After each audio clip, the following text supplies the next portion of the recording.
మన లైఫ్లో కొన్ని ఇబ్బంది పెట్టే సిచ్యువేషన్స్, అలానే కొంతమంది పర్సన్స్ని, మన ఫ్యామిలీ పర్సన్స్ని కొంచెం మార్చుకోగలిగితే మన లైఫ్ బెటర్ అవుతుంది అని ఫీల్ అవుతాం.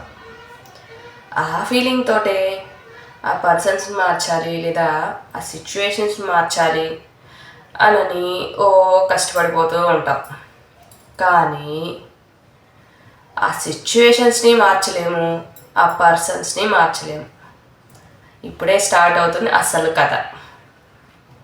వాటిని మార్చలేక ఏడుస్తూ దిగులతోటి పిచ్చెక్కిన వాళ్ళలాగా లైఫ్లో ఏదో పోగొట్టుకున్న వాళ్ళ ఉంటూ ఉంటాం. కానీ అస్సలు తెలియాల్సింది ఏంటి అంటే, వాళ్ళని మార్చాలి, వీళ్ళని మార్చాలి, అప్పుడు మన లైఫ్ బెటర్ వేలో వెళ్తుంది, అది మంచిదే. కానీ ఆ మార్పు మన వల్ల అవుతుందా? అలా మార్చడం మన వల్ల అవుతుందా? మనం చేంజ్ చేయలేం కదా. ఆ సిచ్యువేషన్స్ ఎలా జరగాలో అలా జరుగుతాయి, ఆ పర్సన్స్ ఎలా ఉండాలో అలానే ఉంటారు. కానీ మనం వాటిని మార్చలేం. దీనికి బెటర్ ఆప్షన్ ఏంటంటే మనం మారాలి.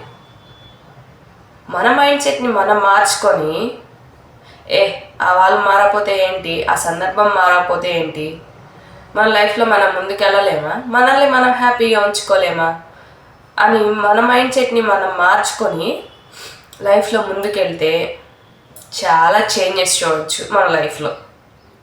ఆ సిచ్యువేషన్స్ మారకపోయినా, ఆ పర్సన్స్ మారకపోయినా కూడా ఇలా మైండ్ సెట్తో మనల్ని మనం మార్చుకుంటూ మనం కావాలనుకున్న మనం వెళ్ళాలనుకున్న దారిలో వెళుతూ హ్యాపీగా జీవించవచ్చు.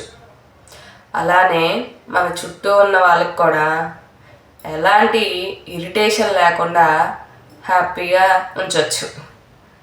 సో వీటిని మార్చాలి అనుకునే ముందు మనల్ని మనం మార్చుకోవాలి. అప్పుడే మనం హ్యాపీగా ఉండగలుగుతాం. నేను మీ అనుష, ఉమెన్ ఎంపవర్మెంట్ కోచ్.